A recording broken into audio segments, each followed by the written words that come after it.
सुब्हान रब्बिक रब्बिल इज़्ज़ति अम्मा यसिफ़ून व सलामुन अलल मुरसलीन वल्हम्दुलिल्लाह।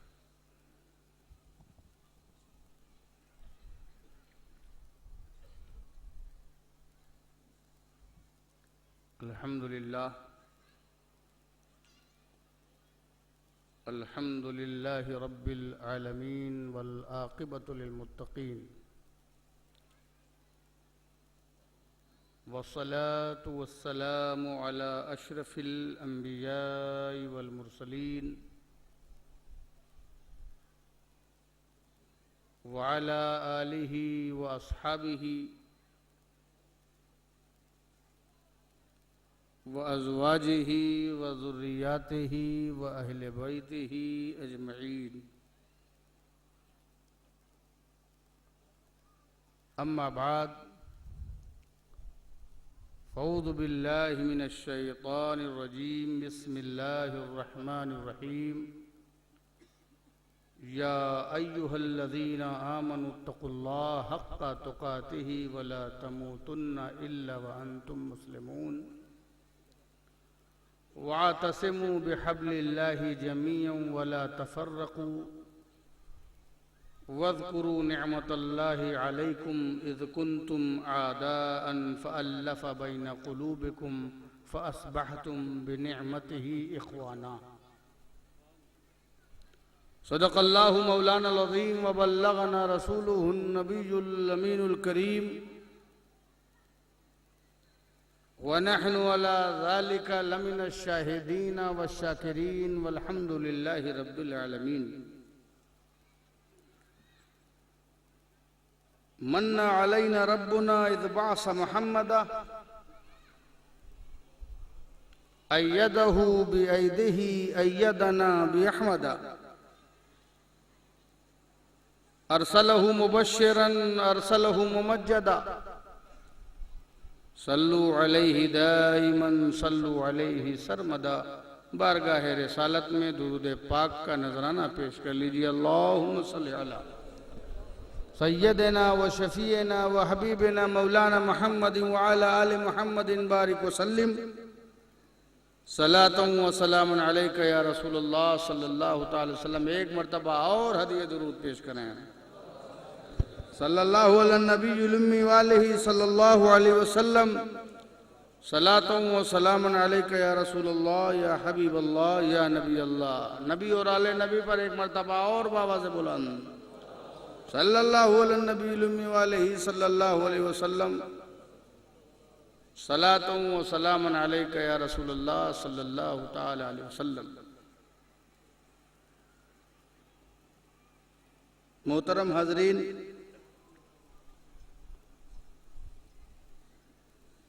अल्लाह ताला का मकाम और मनसब इलाही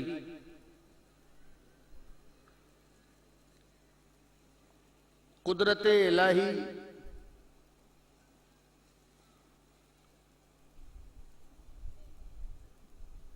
उसकी ताकत, उसका पावर और उसका गलबा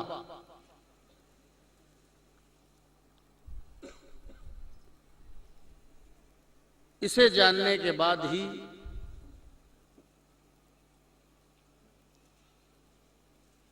इसकी मारिफत के बाद ही इंसान के अंदर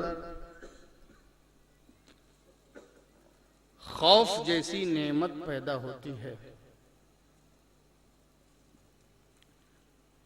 जैसा कि मैंने पिछले खिताब में आपके गोश गुजार किया,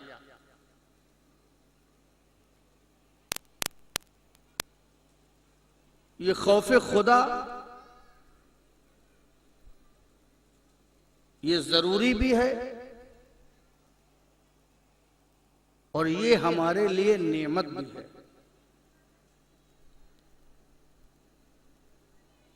और हमारे लिए बाइसे बशारत भी है। जो चीज हमको हक की तरफ मायल कर दे और जो चीज हमारे आमाल को महफूज कर दे और जिस चीज की वजह से हम ममनुआते शरइया से रुक जाएं, महरमाते दीनिया से रुक जाएं, और जिस चीज के लिए हमारे अंदर अमल का जज्बा पैदा हो जाए, यकीनन वो हमारे लिए नेमत है। बुजुर्गों ने इरशाद फरमाया है कि खौफ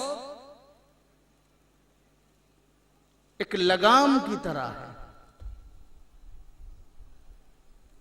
जैसे घोड़े की लगाम होती है, वो राकिब के हाथ में होती है तो घोड़ा सदा रहता है, उसका रुख मुतय्यन और उसका रुख सवाब रहता है। लेकिन अगर वो लगाम जुदा हो जाए तो फिर उस घोड़े की दुरुस्तगी और राह रास्त पर रहने की कोई जमानत नहीं है। ऐसे ही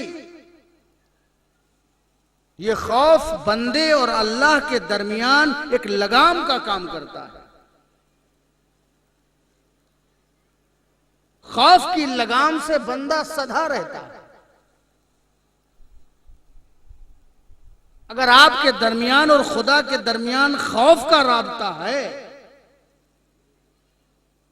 तो आप इबादत की तरफ माइल भी रहेंगे और अल्लाह की रजा के जोया और ढूंढने वाले मुतलाशी और तलबगार रहेंगे, और गुनाहों पे पछताने वाले भी रहेंगे और गुनाहों से बच जाने वाले भी रहेंगे।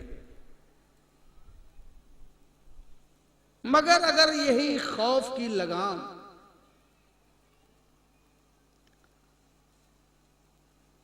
बंदा दूर कर दे अपने से, तो बुजुर्गान दीन फरमाते हैं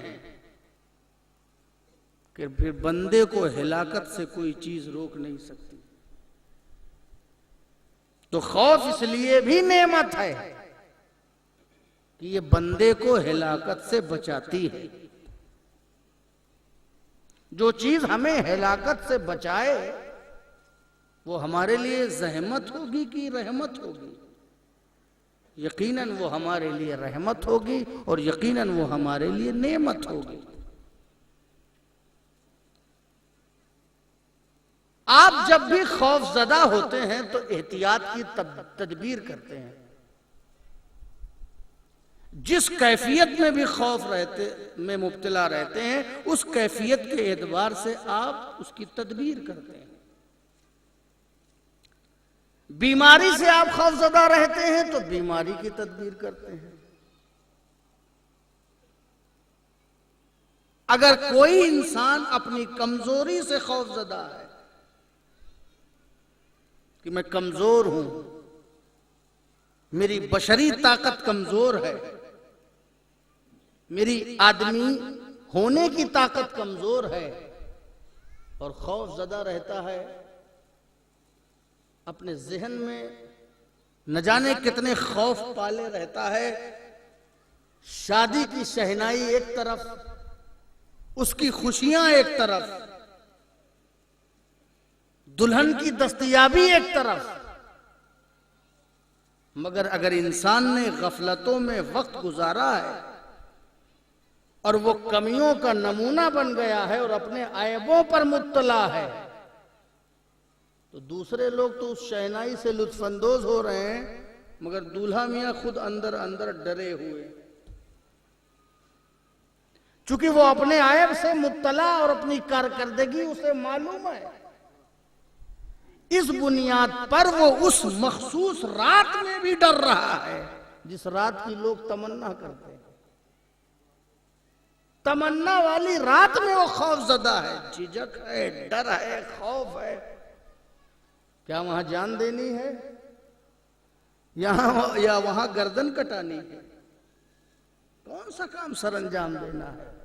शरीयत मुतहरा ने जिस चीज की रुखसत और इजाजत दी है और जिसको मुबाह किया है और जो चीजें वजूद में आई हैं उन्हीं को सरअंजाम देना है। मगर खौफ है, क्यों है?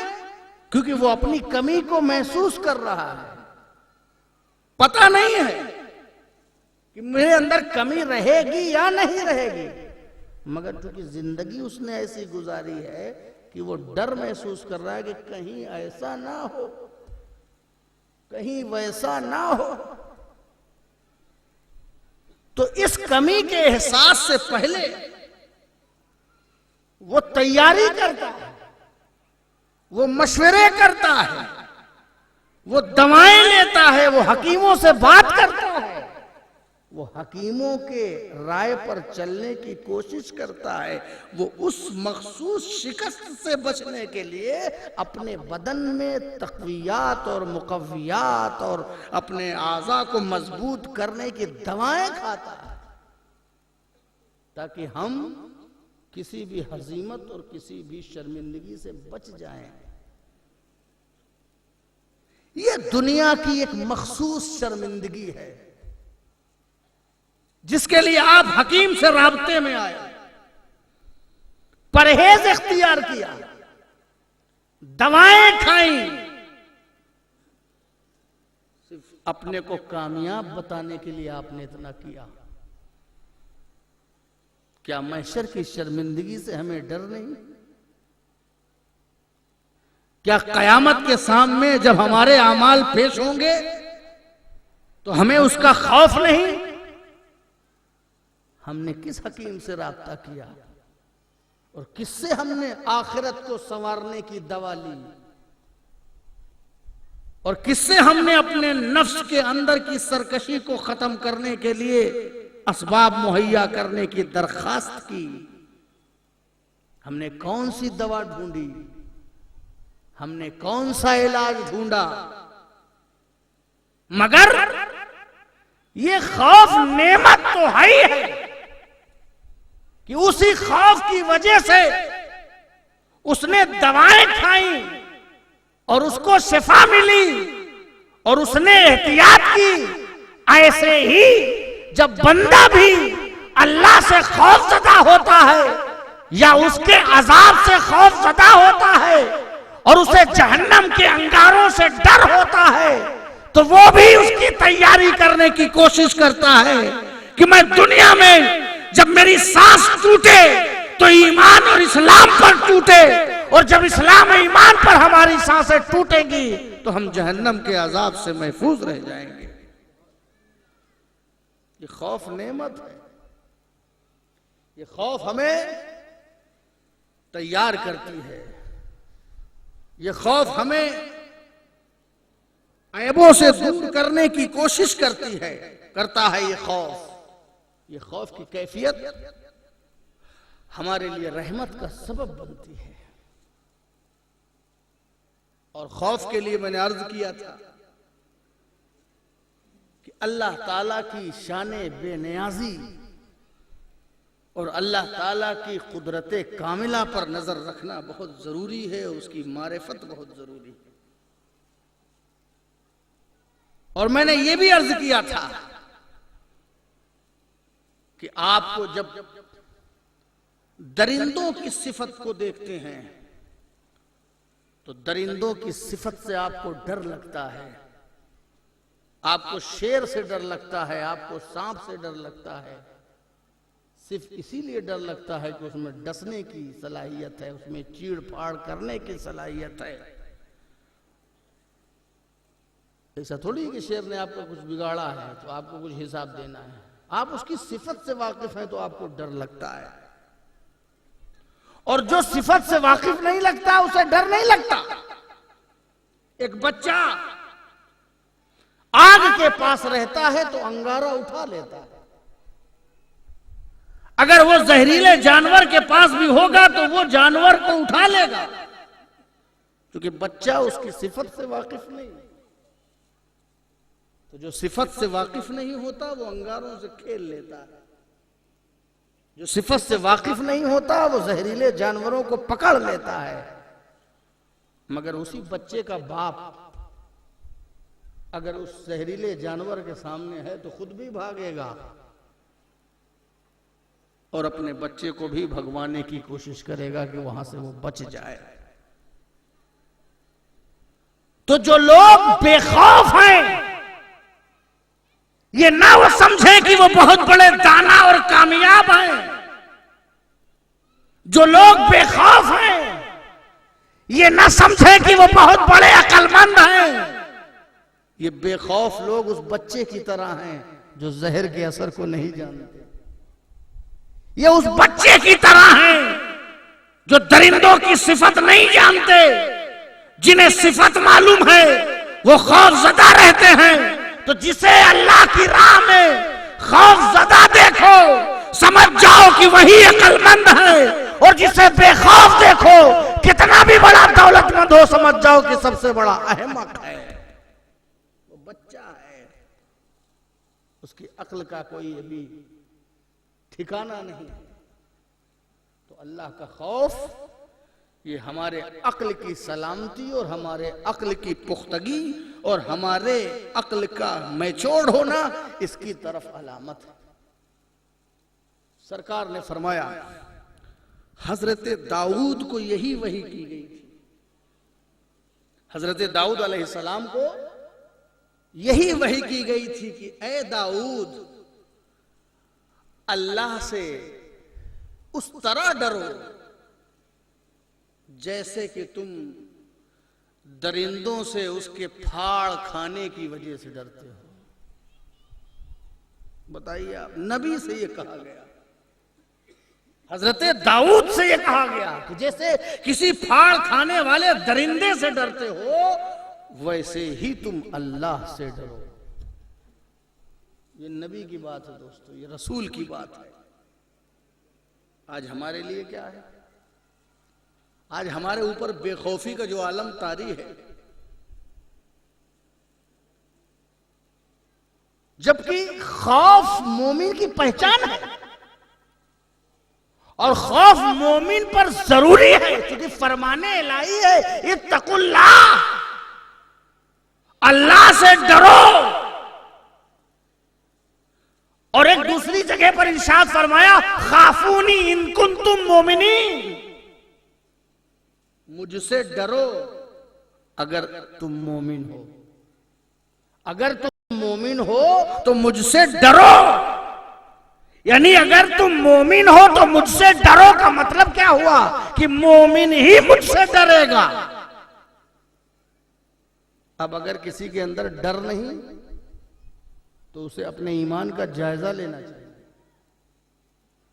कि मोमिन को अल्लाह के खौफ की शर्त से मशरूत कर दिया गया, खाफूनी इन कुंतुम मोमिनीन, मुझसे डरो अगर तुम मोमिन हो।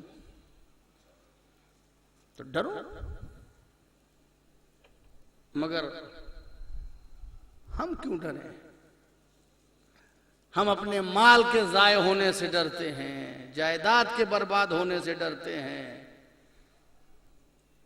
और दुनिया की नेमतें हमसे जायल हो जाएं उससे डरते हैं, मगर हमें जहन्नम के अजाब से डर नहीं है।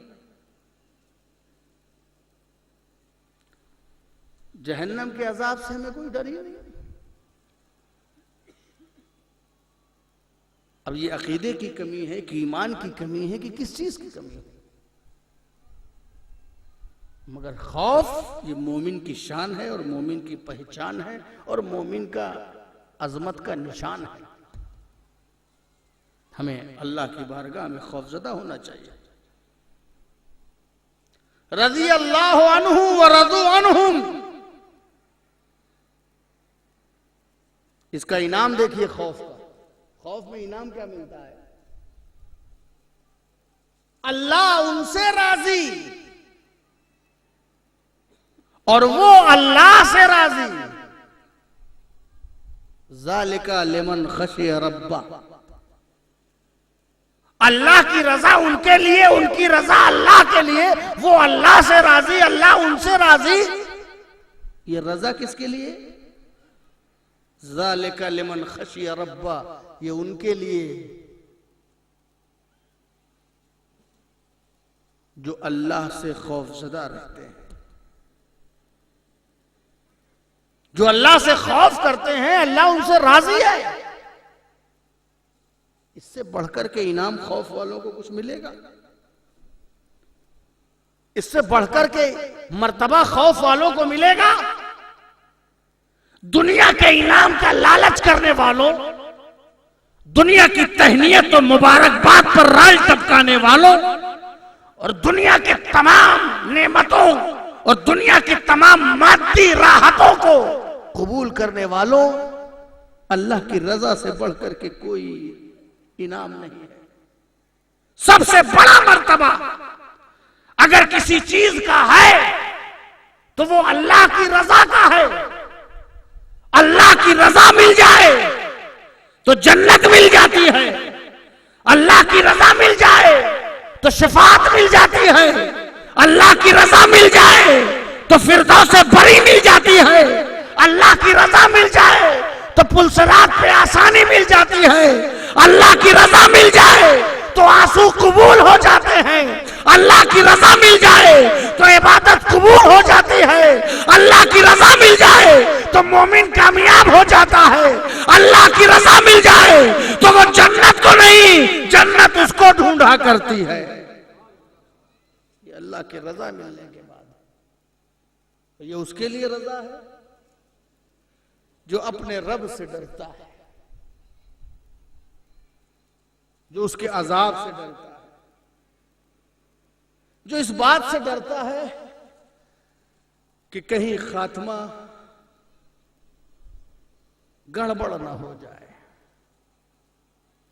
तब तक डरते रहना है जब तक इस दुनिया से सेफ होकर के न जाए, आखिरी सांस तक। और जानते हो, बड़े से बड़े मुत्तकी हों और बड़े से बड़े परहेजगार हों, और जो थे वो हमेशा इस बात से खौफजदा रहते थे कि हमारा खात्मा ईमान पर ही हो, कलमे पर ही हो। एक बुजुर्ग थे, उन्होंने अपने एक हमदर्द और साथी से कहा, सकरात के वक्त तुम मेरे करीब बैठ जाना, मेरे सरहाने बैठ जाना, और जब मुझको तौहीद पर, अल्लाह ताला की वहदानियत पर ईमान रखते हुए मौत देखना, और जब ये देखना कि मुझे मौत ईमान पर आ गई, मुझे तौहीद पर मौत आ गई, अल्लाह इलाहा इल्लल्लाह पे आ गई, दिल में माल की लालच नहीं, माल को हमने खुदा नहीं बना रखा था, दौलत मेरा मतलूब नहीं थी, दौलत मेरा मकसूद नहीं थी, दौलत मेरा मावा और मलजा नहीं थी, और दुनिया की ख्वाहिशात और दुनिया की तमन्नाएं ये मेरा टारगेट और हदफ नहीं थी। अल्लाह की मोहब्बत और अल्लाह की याद और अल्लाह के तौहीद के इस अकीदे पर अगर मेरा खात्मा हो जाए, तब मेरी तमाम जायदाद को और तमाम माल को फरोख्त करके पूरी आबादी में शीरीनी तकसीम कर देना, पूरी आबादी में शीरीनी तकसीम कर देना। मौत के बाद शीरीनी तकसीम हो, मौत के बाद मिठाई तकसीम हो। अभी आपके यहां मौत हो जाए और जैसे ही मौत हो वैसे ही मैं मिठाई बांटने लगूं तो आपको अच्छा खुशी हुई होगी आपको, है ना? मगर उस बुजुर्ग का कमाल देखो, उसने कहा मेरी मौत के बाद आबादी में मिठाइयां तकसीम कर देना, क्योंकि अब मैं वहदानियत पे दुनिया से चला गया हूं। कितने भी हम बड़े गुनहगार हो, अब जब ईमान पे खात्मा हो गया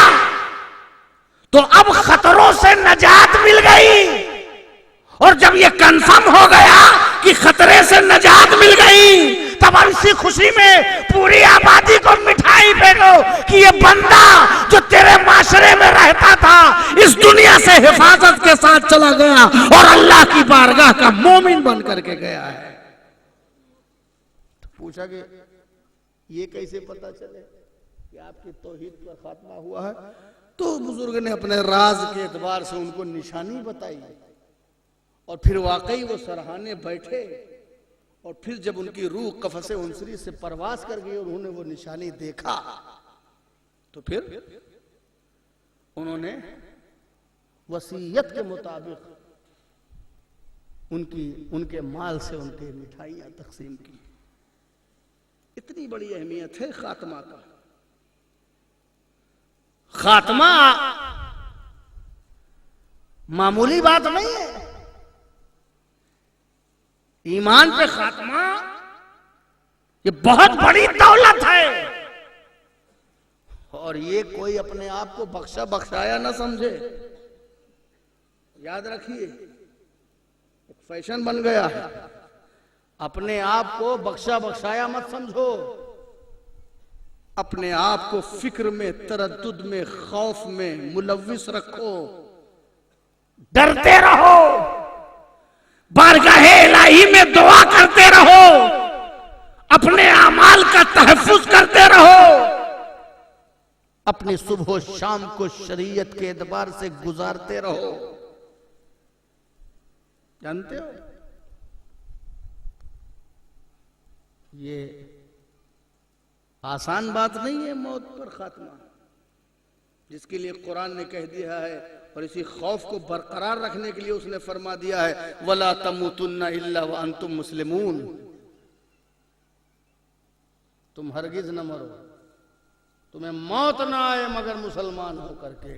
ये इस बात की तरफ इशारा है कि कुछ भी करते रहना, बड़े से बड़ी नेकी कर जाओगे और अगर तुम्हारा ईमान पे खात्मा नहीं हुआ तो सब बेकार हो जाएगा। इसलिए खौफजदा रहो। जब खौफजदा रहोगे तो मुहतात रहोगे, खौफजदा रहोगे तो अमाल करोगे। तो जब लास्ट तक खौफजदा रहोगे तो लास्ट तक मुहतात रहोगे, और जब लास्ट तक मुहतात रहोगे तो उसी हालत पे जब मौत आएगी तो ये यकीन है कि जिस हालत पे रहोगे उसी हालत पे मौत आएगी। आखिरी वक्त में लोग दुनिया की हवस में मुब्तला हो जाते हैं। कितना पाए खा लें और कितना पाए बना लें और कितना पाए जायदाद बना दें, अपनी प्रॉपर्टी बना दें, बच्चों के लिए बना दें, औलाद के लिए बना दें, पोतों के लिए बना दें। ये सब गैर जरूरी कामों में हम अपने आखिरी वक्त को कुर्बान करते हैं।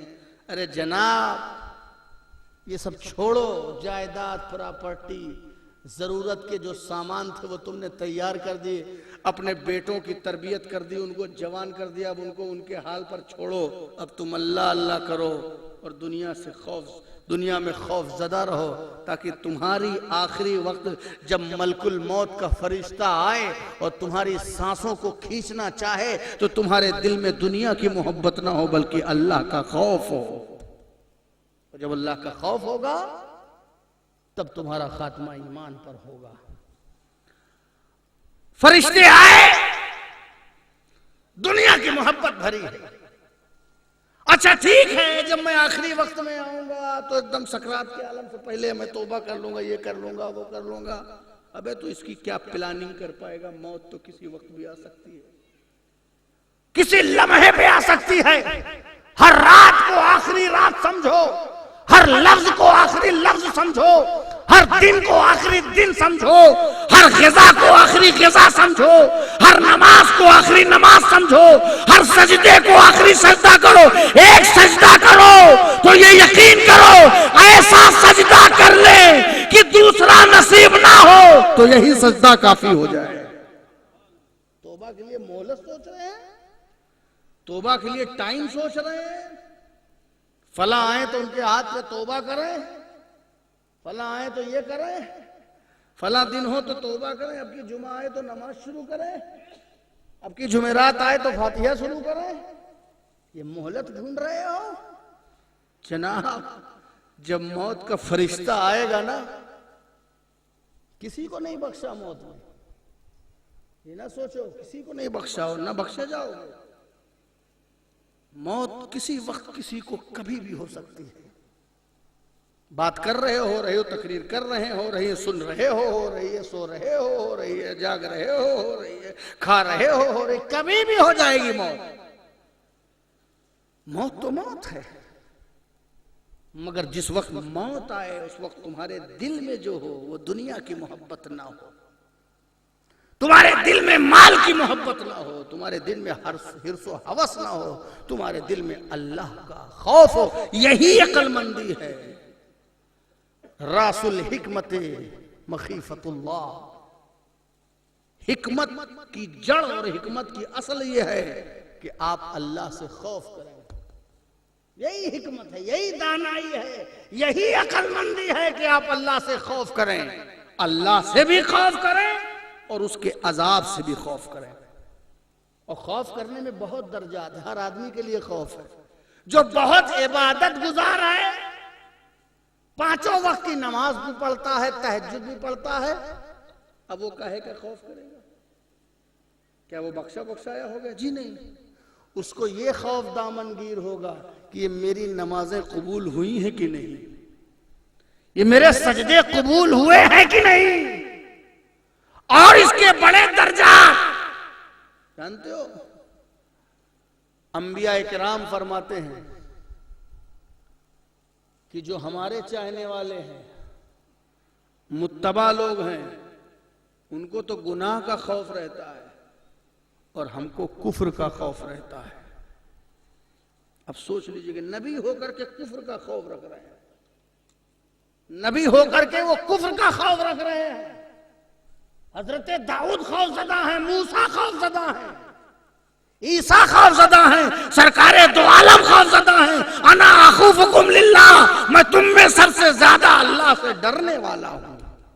ये सरकारे दो आलम जिनके लिए फतह मुबीन है, जिनके खिलाफ औला भी हो तो आगे पिछले के तमाम ज़म्ब जिसके माफ कर दिए गए, जो मासूम है, जिनसे गुनाह सगीरा और कबीरा का होना नामुमकिन है, वो भी अल्लाह से खौफजदा है।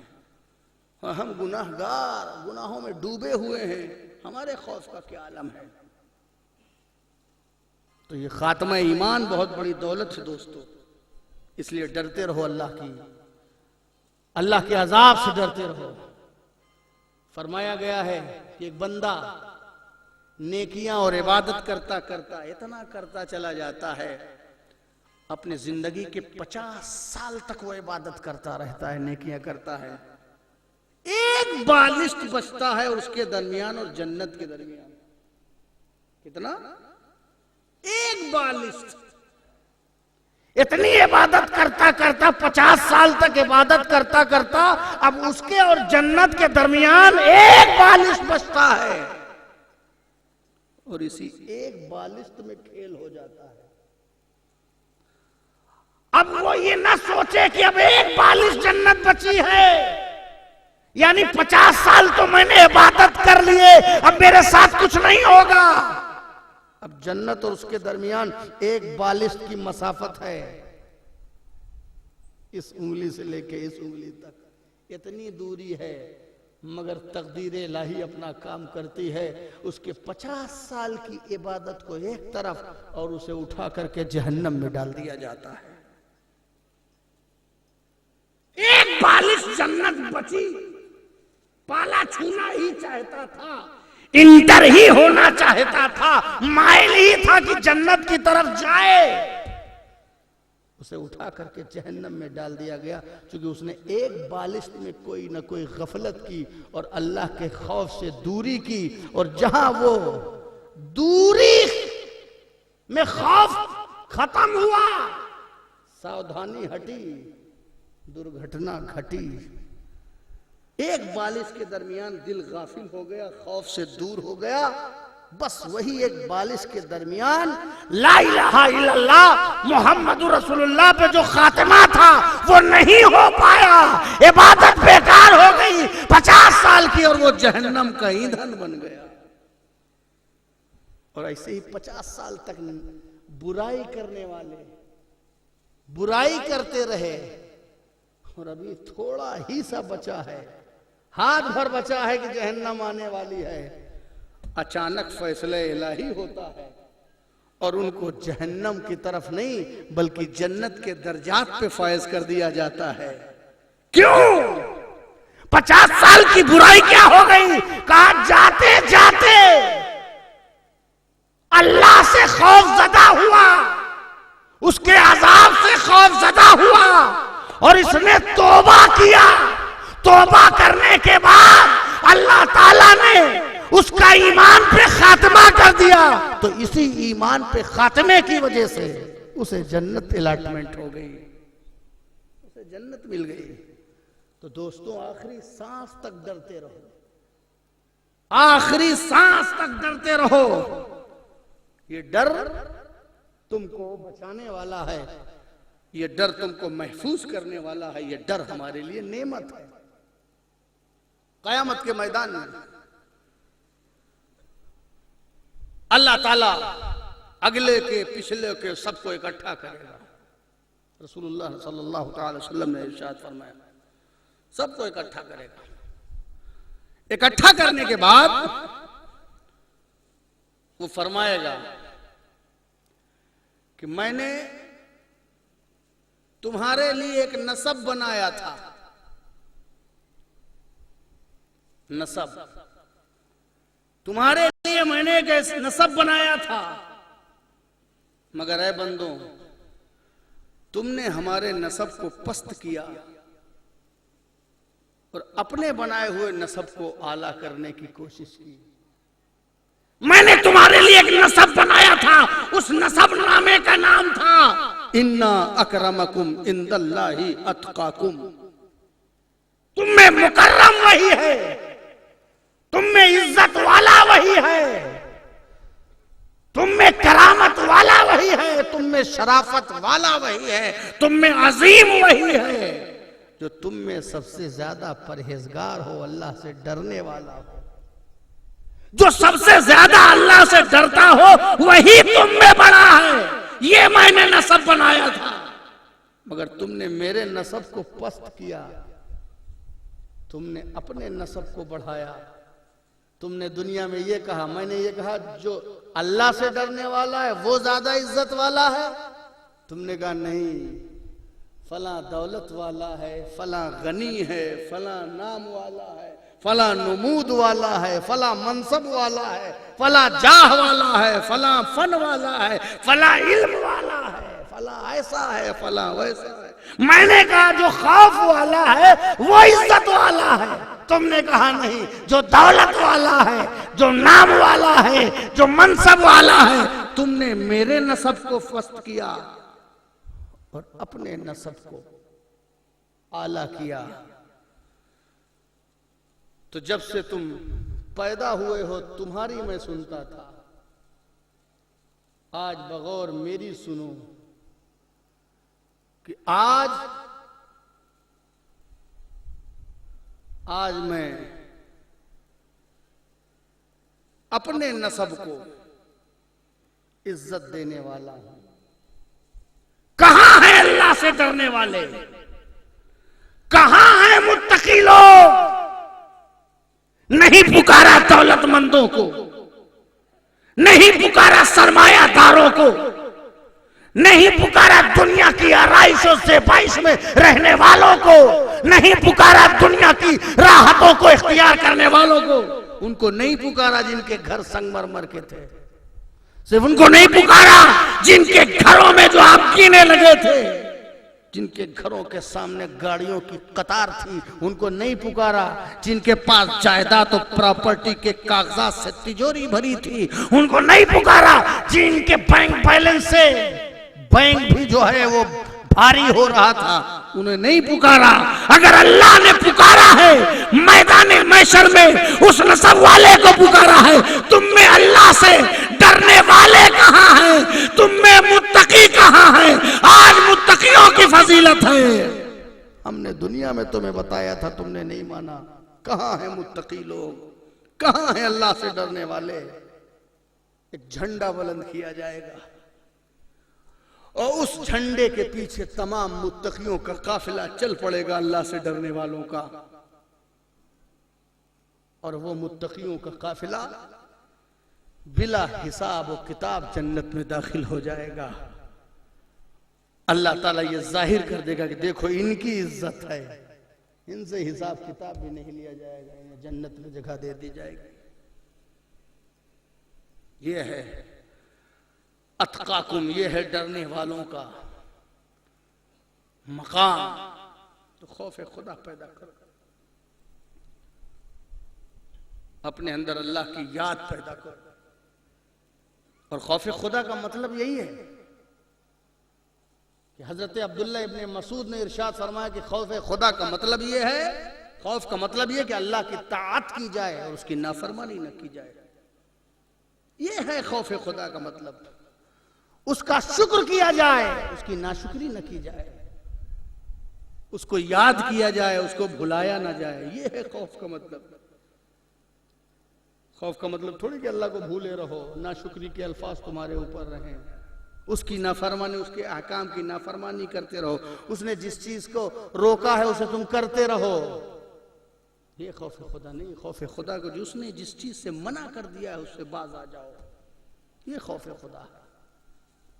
इसीलिए उसने इत्तकुल्लाह कहा है, क्योंकि आदमी इबादत या खौफ से करता है या शौक से करता है,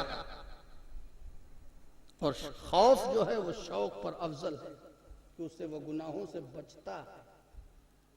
जो गुनाहों से बच जाना ये सबसे अफजल है, और जो गुनाहों से बच जाता है फिर उसके पास सिर्फ शौक ही शौक रहता है, और उसके पास तवज्जो ही तवज्जो रहती है, और फिर वो अल्लाह का इबादत गुजार महफूज बंदा हो जाता है। जो आंखें अल्लाह की याद में डबडबाई रहती हैं, बुजुर्गान दीन में ऐसे गुजरे हैं कि जब उनकी आंखों में आंसू आते थे अल्लाह के खौफ से, अल्लाह की याद से, तो उन आंसुओं को वो पूरे चेहरे पर मल लिया करते थे, रेश पर मल लिया करते थे। पूछा जाता था इन आंसुओं को मलने की क्या वजह? कहा तुम्हें मालूम नहीं है कि अल्लाह के खौफ में निकला हुआ आंसू जहां जहां लग जाता है वहां जहन्नम की आग हराम हो जाती है।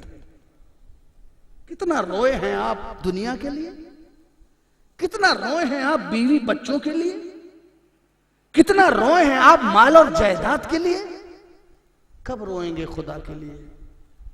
7 आदमी रहमत के साये में होता है, जिस दिन उसकी रहमत के अलावा कोई साया नहीं होगा। उनमें से एक आदमी ऐसा है, मन ज़करल्लाहु खालियन फफाज़त ऐना, जो तन्हाई में अल्लाह को याद करता है तो उसकी आंखों से आंसू छलक जाता है। रोने वाले की आंख और आंख के आंसू वो जहन्नम के अंगारों को बुझा दिया करते हैं। जरा खौफे खुदा में कोई रो करके देखे, नबी रो रहे हैं, वली रो रहे हैं, गौस रो रहे हैं, कुतुब रो रहे हैं, हम जैसे गुनहगार नहीं रो रहे हैं। अरे ये आंसू हमारे लिए नेमत है। सरकार ने इरशाद फरमाया कि वो आंसू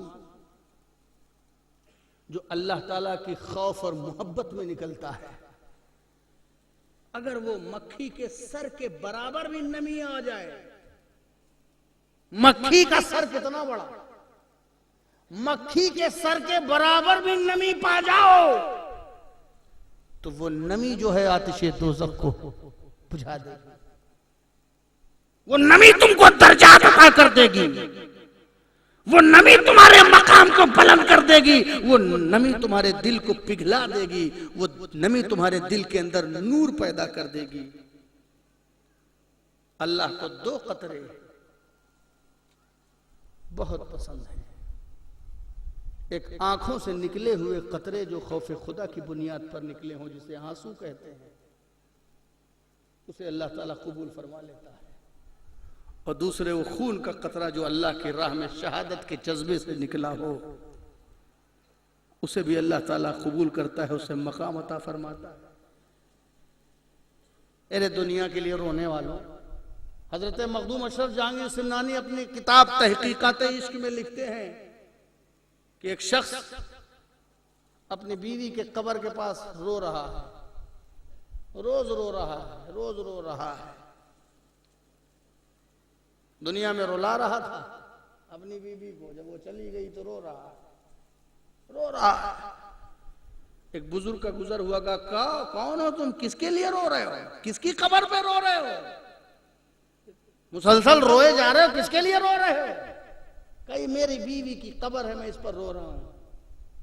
कहा इतना तुम अगर अल्लाह के लिए रो लेते तो तुम्हारा मकाम बुलंद हो जाता। अब कब्र पे क्या रो रहे हो उसकी बीवी को?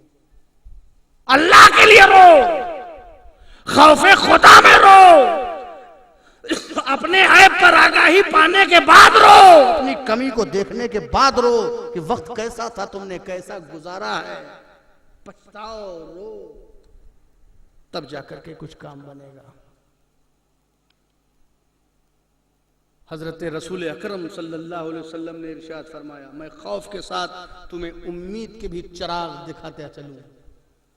सरकार दो आलम सल्लल्लाहु अलैहि वसल्लम ने इरशाद फरमाया, हजरत आयशा ने पूछा, या रसूल अल्लाह, कोई ऐसा भी है आपकी उम्मती में जो बगैर हिसाब किताब के जन्नत में चला जाए? तो सरकार ने इरशाद फरमाया, नाम मन ज़करा ज़ुनूबहु फबका। हाँ, ऐसा है मेरी उम्मत में जो बगैर हिसाब किताब के जन्नत में दाखिल हो जाएगा। कहा कौन है?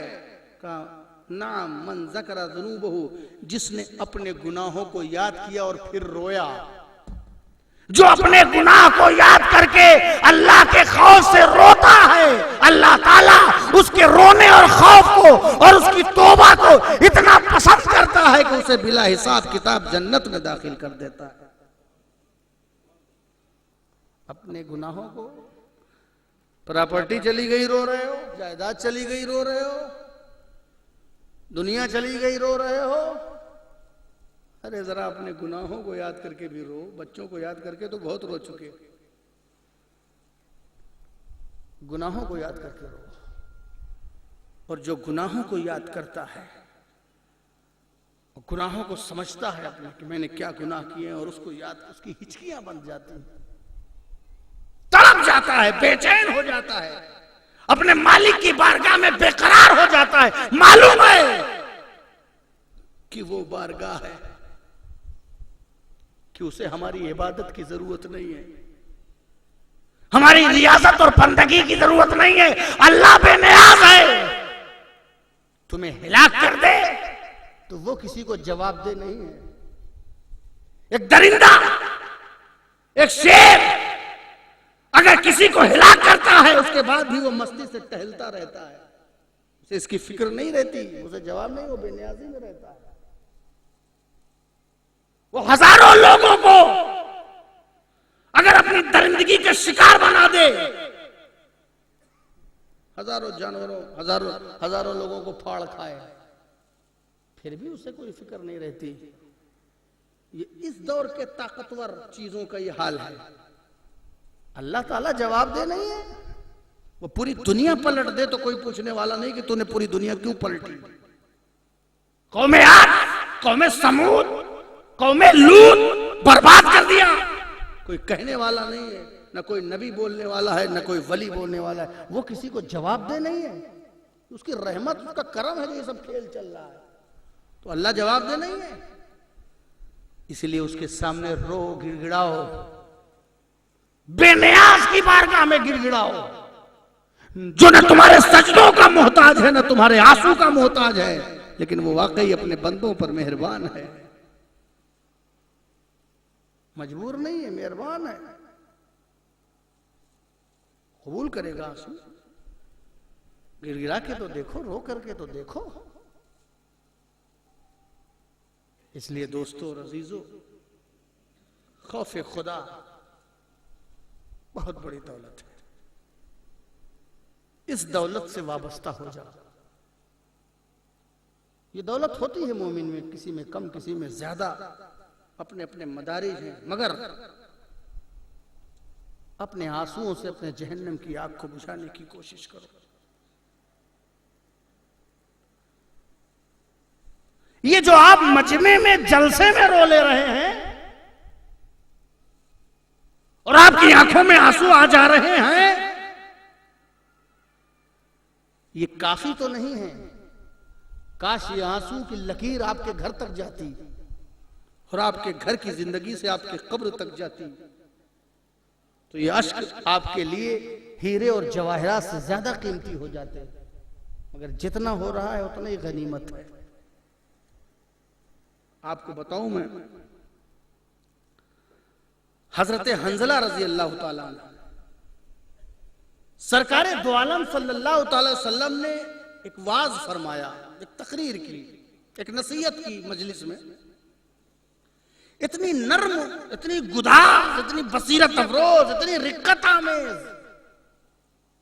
आपने तकरीर की। सरकार के कलाम का असर ही क्या है, सुभान अल्लाह।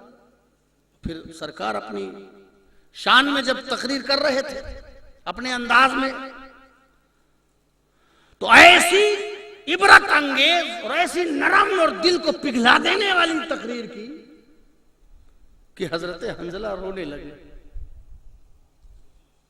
उनकी आंखों में आंसू आ गए। हजरत हंजला फरमाते हैं कि सरकार की नरम और गुदाज बातों ने मेरे दिल को पिघला दिया और हम सब के नुफूस से हम सब आगाह हो गए।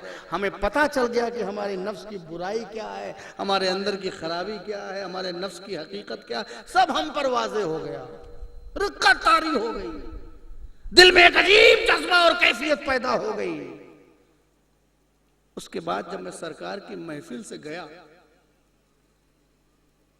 और जब महफिल से अपने घर गया, वो कैफियत जो सरकार की महफिल की थी वो ले करके जब मैं अपने घर गया तो अपने बीवी के पास बैठा। बीवियां भी ऐसी होती हैं कि बड़ों बड़ों की कैफियत बदल दें। वो कैफियत रिक्कत वाली लेकर के जब घर गया तो बीवी से गुफ्तगू होने लगी, मोहब्बत की गुफ्तगू, उसमें कुछ दुनिया की गुफ्तगू, कुछ मादियत की गुफ्तगू, फिर कुछ लालच की गुफ्तगू, फिर चल गया दौर। तो जब बीवी से गुफ्तगू और दुनिया की तरफ माइल वाली बातें होने लगी तो वो रिक्कत जो मुझे सरकार की बारगाह में हासिल हुई थी, अब वो रिक्कत और वो कैफियत हमारे दिल से जाती रही। जब वो कैफियत हमारे दिल से चली गई और बाद में मुझे एहसास हुआ अब मेरे अंदर वो बात नहीं है जो उस वक्त सरकार की महफिल में थी। अब मेरे दिल में वो अंदाज नहीं है, जैसे अभी आप सोच करके जाए, वो बात नहीं है जो 10 दिन मुहर्रम में रहते हैं, वो बात नहीं है जो जलसे में होती है। यहां से गए तो फिर उसी तरह दुनिया में मशगूल हो गए। यहां से पैगाम लेकर के जाइए तो उसे अमल में डाल लीजिए, उसे जिंदगी का हिस्सा बना लीजिए, तब मुकम्मल कामयाबी है। बहरहाल काम अपना है, हम सब का है कि बैठे याद करें और इसी से कोई राह निकलेगी और उसी की हम कोशिश हम लोग सब मिलकर के हर साल करते रहते हैं। तो जब उन्हें यह महसूस हुआ कि मेरी वो कैफियत बाकी नहीं रही जो रसूल पाक के बारगाह में हुई थी, तो उन्होंने जोर से चिल्लाना शुरू कर दिया, हंजला तू मुनाफिक हो गया, हंजला तू मुनाफिक हो गया। अपने ही को कह रहे हैं, वो कैफियत पर इतना रो रहे हैं, उस कैफियत पर इतना तड़प रहे हैं, उसे याद करके कह रहे हैं हंजला तू मुनाफिक हो गया, तूने अपने दिल की हालत बदल दी, तू मुनाफिक हो गया। ये कहते हुए अपने घर से निकले, चूंकि साहबी रसूल थे, फौरन होश आ गया। और वो उस कैफियत को, कोई ऐसी बात नहीं थी, मगर उस कैफियत की याद उनके दिल में इतनी थी कि उसे वो भूलना नहीं चाहते थे। कहा तू मुनाफिक हो गया। तो हजरत अबू बकर ने सुना, कहा नहीं, हरगिज हंजला मुनाफिक नहीं हुआ। तसल्ली दे रहे हैं, हरगिज हंजला मुनाफिक, हंजला साहबी है रसूल, हंजला रसूल का शहदाई, हंजला रसूल की बारगाह का अदब करने वाला, ये मुनाफिक कैसे होगा? नहीं, हरगिज हंजला मुनाफिक नहीं हुआ। मगर वो यही रट लगाए, हंजला मुनाफिक हो गया। फिर सरकार की बारगाह तक पहुंच गए रट लगाते लगाते। सरकार ने भी यही इरशाद फरमाया, नहीं, हंजला मुनाफिक नहीं हुआ। सुभान अल्लाह, हंजला की किस्मत कि सरकार ने बता दिया कि वो मुनाफिक नहीं हुआ है। काश हमारे भी अमाल की गवाही और हमारे भी दिल की मुनाफिकत कहाँ होती है? दिल में होती है। तो सरकार ने दिल की बात बता दी, नहीं कहने वाला कह रहा मैं मुनाफिक हो गया, और सरकार ने कहा कि तुम मुनाफिक नहीं हुए। पता चला कि हंजला से ज्यादा सरकार को दिल की हालत मालूम, हंजला से ज्यादा। अब भी कहते हो कि सरकार को किसी चीज की खबर नहीं, हमें जो कहने वाला कह रहा है मैं मुनाफिक हो गया, और रसूल कह रहे हैं कि नहीं मुनाफिक नहीं हुए। तुम्हें जो महसूस हो रहा है वो निफाक नहीं है। पता चला सरकार दिलों के भेद को जानने वाले हैं, वो अपने असहाब और मोमिनीन के दिलों की कैफियत का मुशाहिदा कर लेते हैं। सरकार इसलिए फरमाते मैं तुम्हें रुकू करते हुए देखता हूँ, सजदा करते हुए देखता हूँ, मैं तुम्हारे हाल से गाफिल नहीं हूँ। तो जो हाल से गाफिल नहीं होगा वही जानेगा कि मुनाफिक है। और जिसके हाल से सरकार वाकिफ थे उसे मस्जिद से निकाल दिया मुनाफिक कह के। एक आदमी कह रहा है मैं मुनाफिक हो गया, सरकार ने कहा नहीं है। तो दिल जान रहे हैं तभी तो। और इतने लोग हैं वो बता रहे थे मैं मोमिन हूँ, सरकार ने कहा नहीं उखरुज फइन्नका अंता मुनाफिक, तो निकल जा कि इसलिए कि तू मुनाफिक है। पता ये चला कि सरकार को दिलों की खबर है, दिल की कैफियत की खबर है, दिल के धड़कनों उसके एहसासात की खबर है। ये सरकार की कुदरत है, ये सरकार का इख्तियार है, ये अल्लाह की अता है। सरकार के सामने मैं मुनाफिक हो गया, कहा नहीं हंजला मुनाफिक नहीं हुआ। तो फिर हजरत हंजला ने कहा या रसूल अल्लाह, उस दिन की गुफ्तगू से, आपकी बारगाह की गुफ्तगू से जो मेरे दिल में कैफियत पैदा हुई, मैं अपने बीवी के साथ गया, बातें किया, फिर वो कैफियत खत्म हो गई, वो जज्बा खत्म हो गया। मुझे लगा कि वो जज्बा जो पहले पैदा हुआ अब नहीं, वो दिल अब नहीं रहा, तो जो दिल अब नहीं वो नहीं रहा, तो वो जरूर मुनाफिक हो गया है। सरकार ने कहा नहीं मुनाफिक नहीं हुआ। हाँ, अगर वो कैफियत जो तुम्हारे दिल में हुई थी, तुम अपने नुफूस के ऐब से आगाह हो गए थे, रिक्कत और तुम्हारे अंदर गिरिया औजारी का अंदाज पैदा हो गया था, अगर वो कैफियत तुम्हारे अंदर बरकरार रहती, अगर वो कैफियत तुम्हारे अंदर बरकरार रहती, तो जानते हो रास्ते में फरिश्ते तुमसे मुसाफा करते और तुम्हारे बिस्तर पे फरिश्ते तुमसे मुसाफा करते, अगर वो कैफियत बरकरार रहती। मगर ऐ हंजला ये वक्त की बात है, ऐ हंजला ये वक्त की बात है। मतलब कभी वक्त ऐसा आता है कि तुम्हारे अंदर ईमान की एक शमा रोशन होती है, कभी उससे कम हो जाती है। ये वक्त की बात है। तुम मुनाफिक तो नहीं हो, लेकिन बेहतर होता कि वो कैफियत बरकरार रहती, और अगर उस कैफियत के तहत तुम मौजूद रहते तो तुम छोड़ो फरिश्ते रास्ते में तुमसे मुसाफा करते।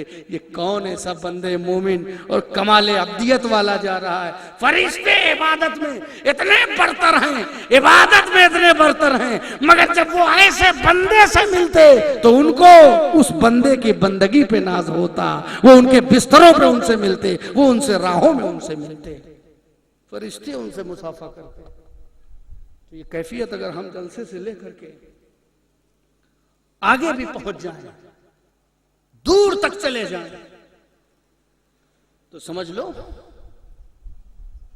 कि हम दुनिया में इतने कामयाब होंगे कि अल्लाह की रहमतें हमें रास्ते में भी मिलेंगी और हमारे घरों में भी मिलेंगी।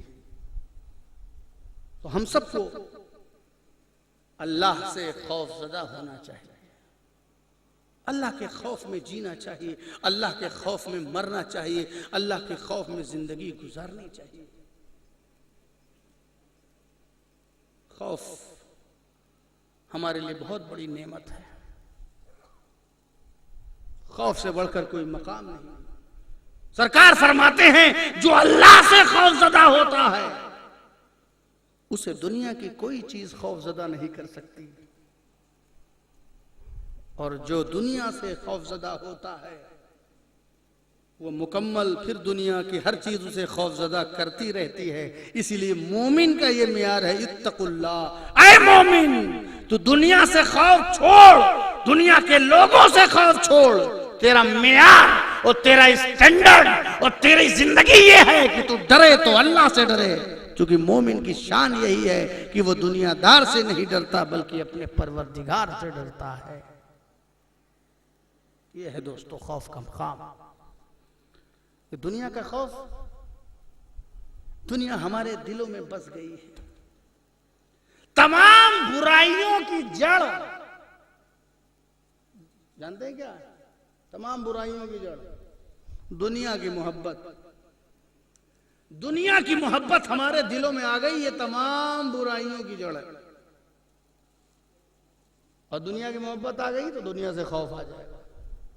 अल्लाह से मोहब्बत आएगी तो अल्लाह से खौफ होगा। दुनिया की मोहब्बत आ गई तो दुनिया से खौफ होगा। दुनिया की मोहब्बत तमाम बुराइयों की जड़ है। सरकार ने इरशाद फरमाया कि एक दौर ऐसा आएगा, इसी खौफ से देखिए, आप अपनी हालत देखें कौम मुस्लिम, फिर आप देखें। सरकार ने फरमाया एक दौर ऐसा आएगा कि कौमें, कम्युनिटीज तुम पर ऐसा टूट पड़ेंगी जैसा भूखा दस्तरखान पे टूट कर गिरता है। जैसे कोई बहुत भूखा हो, वो खाना लगा दिया जाए तो फिर वो नहीं देखेगा कि कितना बड़ा निवाला निकाल रहा है, अपने पेट भरने के चक्कर में भूखे लोग जिस तरीके से दस्तरखान पे टूट पड़ते हैं, एक दौर में कौमें तुम्हारे ऊपर टूट पड़ेंगी। पूछा या रसूल अल्लाह, क्या उस वक्त हम लोगों की तादाद कम होगी?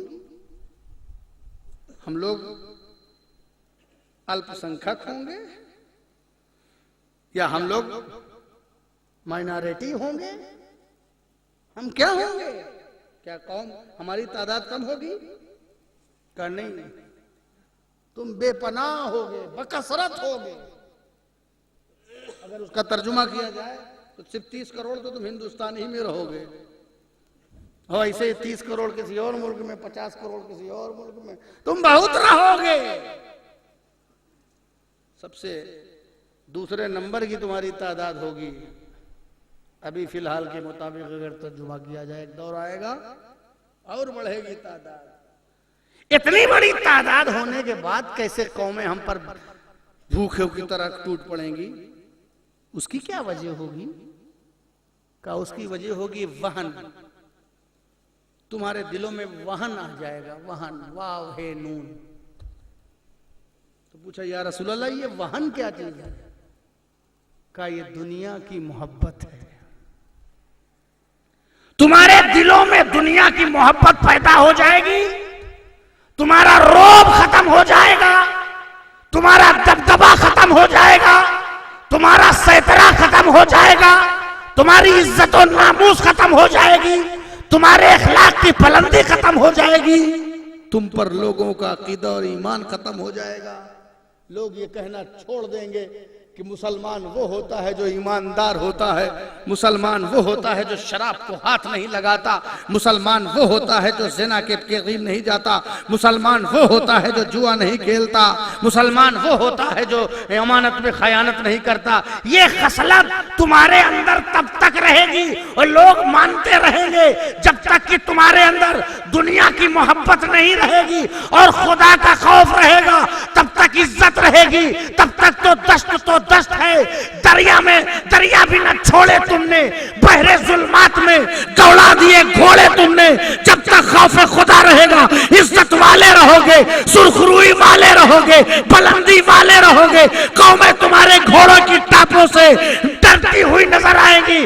दुनिया तुम्हारी नमाज को देख करके इबादत में जाना चाहेगी, अमानतदारी को देख करके दीन को कबूल करना चाहेगी, तुम्हारे हलाल खौरी को देख करके हलाल रिस्क की मुतलाशी होने की कोशिश करेगी। लेकिन जब दुनिया की मोहब्बत में डूब कर तुम अल्लाह से बेखौफ हो जाओगे तो दुनिया जो है तुम पर भूखों की तरह टूट पड़ेगी। तुम्हारी इज्जत खत्म हो जाएगी, तुम्हारी हुर्मत खत्म हो जाएगी, तुम्हारा नाम और नमूद खत्म हो जाएगा। पता चला कि खौफे खुदा से हमें इज्जत मिलती है और खुदा के खौफ से दूरी से हमें जिल्लत मिलती है। ऐ मुसलमानों, आओ फिर खौफे खुदा में मुस्तगरक हो जाए, मोहब्बत इलाही को गालिब कर ले और दुनिया की मोहब्बत अपने दिलों से निकाल करके अल्लाह के खौफ का घर बना ले, ताकि हमारा दिल भी काबा हो जाए, खौफे खुदा का घर हो जाए। दुनिया हमें नफरत से न देखे बल्कि मोहब्बत से देखे। ऐसे ही होगा जब आप खौफे खुदा करेंगे। खौफे खुदा करेंगे, अमानतदारी करेंगे। खौफे खुदा करेंगे तो सच बोलेंगे। खौफे खुदा करेंगे तो झूठ से परहेज करेंगे, बुराइयों से परहेज करेंगे। और जहां आपने बुराई से अपने आप को बचाया, और जहां आपने नेकी को अपनाया, आपकी इज्जत, आपकी सुरखरुई फिर पूरी दुनिया को मुसल्लम हो जाएगी। मगर इस बात की कोशिश करते रहो, वला तमुतुन्ना इल्ला व अंतुम मुस्लिमून, तुम हरगिज न मरो मगर सिर्फ मुसलमान होकर। लास्ट कैफियत भी अल्लाह के खौफ में गुजारने की कोशिश करो, ताकि खौफ खुदा में गुजरते हुए रोज के लम्हात, जब उन लम्हात के दरमियान फरिश्ते मौत आए तो तुम्हारे अंदर खौफ इलाही का विर्द जारी हो, तुम्हारी आंखों से अश्क जारी हो, तुम्हारी आंखों से खौफ इलाही के आंसू निकलते हो, तुम रो गिड़गिड़ाओ अपनी नमाजों में, अपनी दुआओं में, अपनी यादों में, अल्लाह की याद में रो गिड़गिड़ाओ और अपने गुनाहों को याद करो, और ये समझो कि वही मालिक है, बख्शने वाला है। उसकी बारगाह में तौबा करो, और तौबा की जिंदगी के बाद उसी खौफ के साए में अपनी हयात को मुकम्मल करो। इंशाअल्लाह हमें ईमान पर खात्मा नसीब होगा, और जब ईमान पे खात्मा नसीब हो जाएगा, बदअमलियां भी पीछे रहेंगी, तो एक न एक दिन हमें जन्नत तक वो खात्मा ईमान जो है हमको जन्नत तक लेके जाएगा। कामयाबी और कामरानी चाहते हो तो अल्लाह के खौफ से खायफ रहो। अल्लाह ताला हम सब के दिलों में, अमल में, ज़बान में, अतवार में, आदतों में अल्लाह के खौफ को तारी करे। व आखिर दावाना अनिल हम्दुलिल्लाहि रब्बिल आलमीन।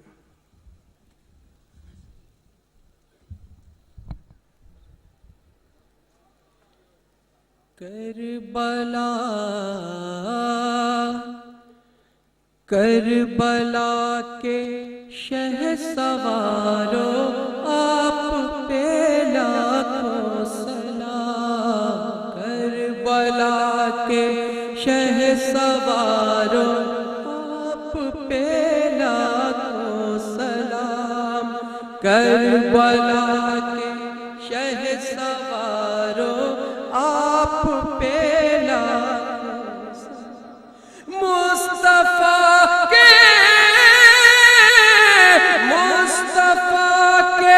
चांद तारो, मुस्तफा के चांद तारो आप पे लाखों सलाम।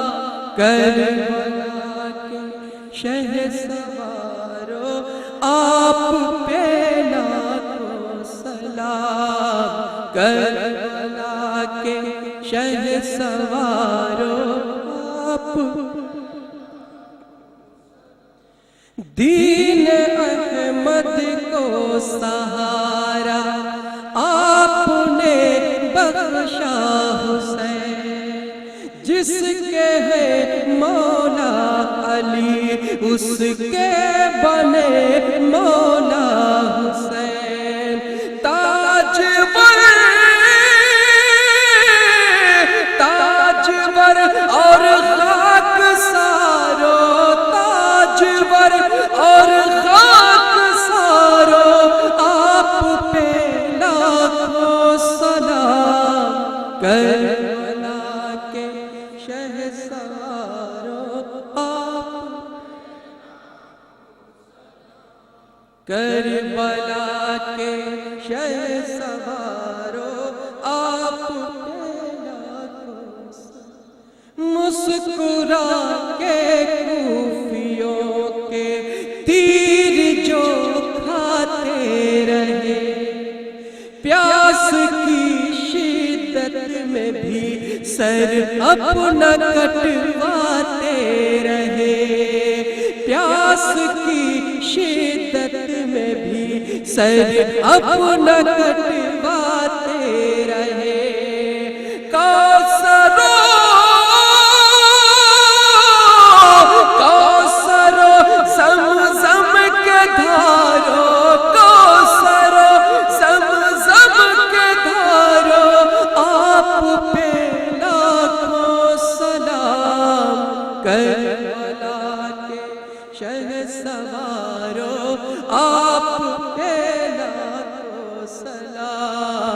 करबला के आप पे लाखों सलाम। फुरक़तो हिजरे मदीना का लिए सीने में गम, चल दिए लर्ज़ीदा पाँव आँख भी अश्कों से नम, चल दिए लर्ज़ीदा पाँव आँख भी अश्कों से नम। वक्त के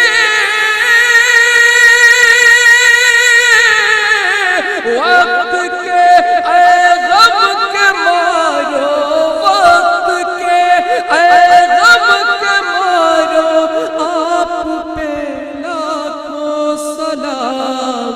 करबला के शहसवारो, आप पे लाखों सलाम। करबला के शहसवारो, आप पे कह कशा अंजुम हुआ हो आफ़ताबो माहिता, जन्नती चेहरों के आगे कैसे लाए कोई ताब। नूर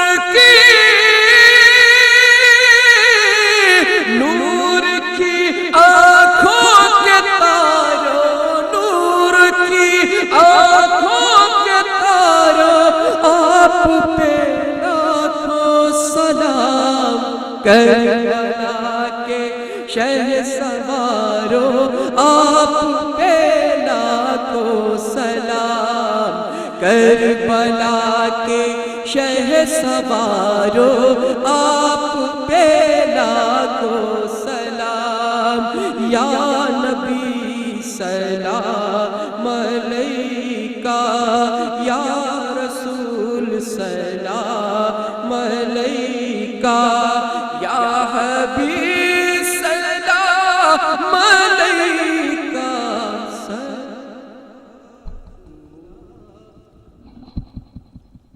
अस्सलातु वस्सलामु अलैका या रसूलल्लाह, अस्सलातु वस्सलामु अलैका या हबीबल्लाह, अस्सलातु वस्सलामु अलैका या नबीयल्लाह, व अला आलिका व अस्हाबिका या शफीअना यौमिल जज़ा।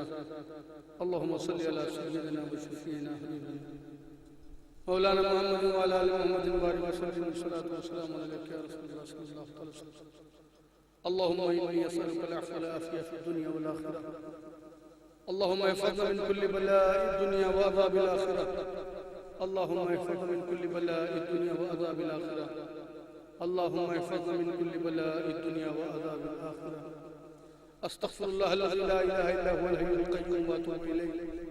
अस्तग़फ़िरुल्लाह अल्लज़ी ला इलाहा इल्ला हुवल हय्युल क़य्यूम व अतूबु इलैह।